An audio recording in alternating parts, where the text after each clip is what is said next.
आज करीब 6:52 पे एक यहाँ पे रेड लाइट पे एक स्लो मूविंग व्हीकल जो रेड लाइट की तरफ आके रुका था, उसमें एक ये एक्सप्लोजन हुआ है। उस वक्त गाड़ी के अंदर जो पैसेंजर्स उसके अंदर ही थे और इस एक्सप्लोजन से जो है आसपास की गाड़ियों में भी क्षति हुई। जैसे ही इसकी खबर मिली, हम सारी एजेंसीज जो है Delhi police, FSL, NIA, NSG, उनकी टीम्स यहाँ पे आ चुकी हैं और हालात का जायजा भी ले रही है। हर तरीके से इस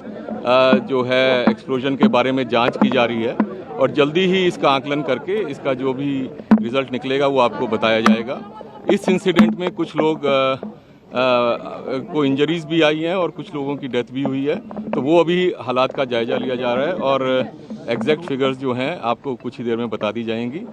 और सिचुएशन को रेगुलरली मॉनिटर किया जा रहा है और गृह मंत्री जी भी जो है उनसे रेगुलरली उनका फ़ोन भी आया था, उनको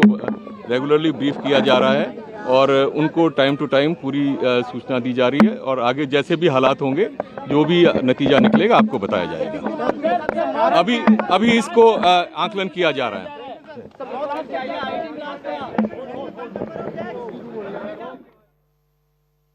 Delhi Police Commissioner confirming that there have been deaths, there have been injuries, but saying that there was an explosion. Anshul, yes, Anshul.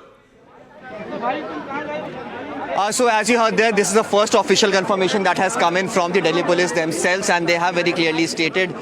in the media bite that they have given, and it is for the first time on record, that there were people who were present inside the vehicle, and prima facie it is seeming like that there was a blast that happened inside the vehicle while people were present over there, and that is the reason why there have been deaths that have been reported. The exact number of deaths is something that has still not been confirmed by the Delhi police, although LNJP says that 8 people have been brought dead over there in their hospital, but the reports that we have picked up by the way of sources over here is that more than 20 people have been injured in this entire incident, because